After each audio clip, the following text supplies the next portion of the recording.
देखिए, जैसे लोग इस तरह की बातें कर रहे हैं, उनका जो बैकग्राउंड है that is so very clear. They have been on number of occasions. The CM Bhagwant Mann has been caught drunk, whether it was political rallies, and he was found in an inebriated situation number of times.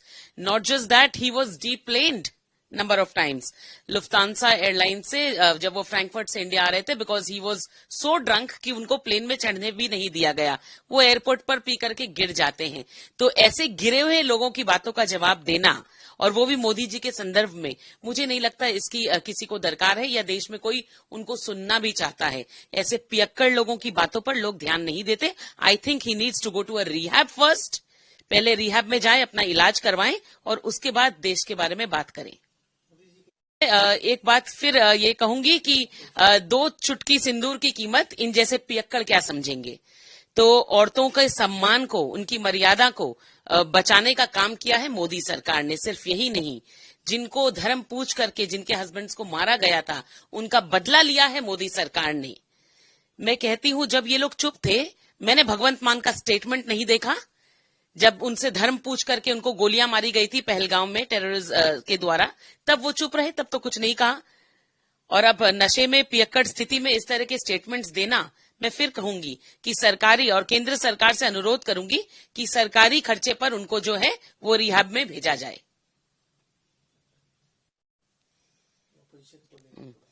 और सिर्फ भगवंत मान ही नहीं, बल्कि आप ये देखिए, पश्चिम बंगाल की जो मुख्यमंत्री है ममता बनर्जी, वो भी सिंदूर को लेकर के इस तरह की टिप्पणियां करती है प्रधानमंत्री में कि मोदी सबको सिंदूर पहनाएगा, मोदी ही सबको सिंदूर पहनाने वाला बन गया. मैं फिर कहूंगी कि ममता बनर्जी जैसे लोग सिंदूर की कीमत क्या जानेंगे. जिन्होंने ना कभी जीवन में शादी की, वो सुहाग का मतलब क्या जानेंगे. जिनकी आंखों के सामने यहाँ औरतों के सुहाग लूटे जाते हैं, पश्चिम बंगाल में मारा जाता है, वो आज सिंदूर पर प्रश्न उठाएंगी. तो फिर कहती हूँ, सिंदूर की कीमत ममता बनर्जी क्या समझेगी. इस्लामिक टिप्पणी मामले में प्रभावशाली जो है इन्फ्लुएंसर शर्मिष्ठा पलोनी की जमानत देने से इनकार कर दिया गया. अगली सुनवाई 5 जून को होना है, जबकि शर्मिष्ठा पलोनी के खिलाफ एफआईआर दर्ज करने वाले वजाहत खान के पीछे भी पुलिस लगी हुई है. कोलकाता की वजाहत खान, जिसकी शिकायत करने वाले शर्मिष्ठा पलोनी की गिरफ्तार किया गया था, हिंदू देवी देवताओं के और रीति रिवाजों के खिलाफ कथित तौर पर आपत्तिजनक पोस्ट करने के लिए उनके खिलाफ भी एफआईआर दर्ज कर लिए गए. लेकिन 3 राज्य के पुलिस को अभी ढूंढ रही है, वो लापता है, ये कहा जा रहा है. देखिए, हाथी के दांत खाने के और दिखाने के और होते हैं. उसी तरह से पश्चिम बंगाल की जो पुलिस है, वो दिखावटी कार्रवाई कर रही है. मैं कहती हूं, जिसने कंप्लेन करके शर्मिष्ठा को के खिलाफ एफआईआर दर्ज करवाई, उसी का सोशल मीडिया अकाउंट में आप जाइए, देखिए कि किस तरह से हिंदू देवी देवता का अपमान करते हुए वो कामाख्या देवी का मजाक उड़ाते हैं और कहते हैं कि हिंदू जो है वो ये क्या कहते हैं, वजाइना की पूजा करते हैं. मैं कहती हूं, ऐसा कहने वाले का तो गला काट देना चाहिए. और पुलिस उसको पकड़ तक नहीं मारी, क्योंकि पुलिस पकड़ना ही नहीं चाहती.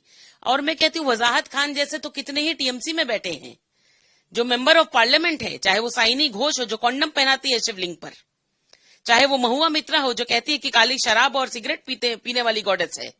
तो पहले तो ऐसा कहने वाले इन लोगों की जबान काटनी चाहिए, इनको पकड़ना चाहिए, इनको जेलों में ढबड़ना चाहिए. और दूर कहां जाते हैं भाई, जिनका नेता ही ऐसा हो. ममता बनर्जी जो हिंदू और सनातन धर्म को गंदा धर्म कहती है और सर पर ओढ़ना ओढ़ करके जो है वो नमाज में और रमजान में जाती है, तो उन्होंने पूरी तरह से हिंदुत्व को जो है अपमानित करने के लिए इस तरह का षड्यंत्र यहां पश्चिम बंगाल में रचा है, और उसको प्रमोट करती है टीएमसी सरकार. और मैं कहती हूं कि कार्रवाई आज क्यों नहीं होगी टीएमसी के नेताओं पर, जिन्होंने हिंदुओं का पल पल अपमान किया है. ममता बनर्जी पर क्यों नहीं हो कार्रवाई, जिन्होंने एक धर्म को जो है वो पूरी तरह से नीचे गिराने का काम किया है. और कौन करेगा ये कार्रवाई. यहां की पुलिस जो है वो हाथों में चूड़ियां पहनकर बैठी है. यहां की पुलिस जो है वो नपुंसकता का जो है सबसे बड़ा नाम है पश्चिम बंगाल पुलिस. क्यों? क्योंकि जब अनुब्रत मंडल इसी पुलिस को कहता है कि तुम्हारी मां का और बहन का और बेटी का बलात्कार करूंगा, तो ये पुलिस कुछ नहीं कर सकती, ममता सरकार कुछ नहीं कर सकती. तो पुलिस मंत्री होने के बावजूद जो पुलिस की बीवी और बच्ची को संरक्षण नहीं दे सकती, सुरक्षा नहीं दे सकती, वो पश्चिम बंगाल की जनता को क्या सुरक्षा देगी. और जो पुलिस अपने घर के औरतों को और बीवी बच्चों को नहीं संभाल पाती व नहीं सुरक्षा दे सकती, वो पश्चिम बंगाल की औरतों को क्या सुरक्षा देगी.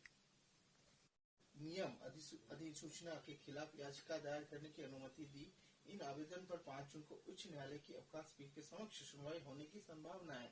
अभी तक रास्ते में है वो शिक्षक, नए तरीके से नोटिफिकेशन सरकार की ओर से जारी कर दी गई है नए नियम के तहत, लेकिन कुछ जो है देखिए, ममता सरकार की गर्दन जो है वो पूरी तरह से अब जो है शिकंजे में फंस गई है और उसको बचाने के लिए ममता सरकार जो है इस तरह की चीजें बार बार लेकर के आती है कि हम 25,000 को नौकरियां देंगे, हम नया जो है वो नोटिफिकेशन निकाल रहे हैं।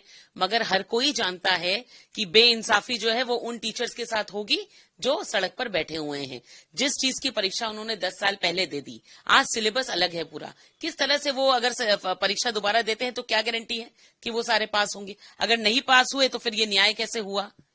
जिनकी जायज नौकरी थी, जो जायज तरीके से जिनको नौकरियां मिली थी, उनको मिलने की कोई गारंटी नहीं है इसमें। तो इसीलिए उन्होंने इसका विरोध किया और मैं कहती हूं ये विरोध बिल्कुल सही है।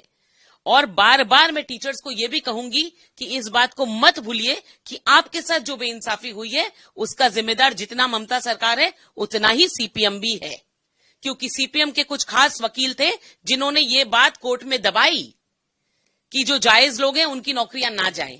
तो इसलिए जायज और नाजायज सबकी नौकरियां चली गई, तो बराबर के हकदार जो हैं इस बर्बादी में वो सीपीएम और टीएमसी दोनों हैं।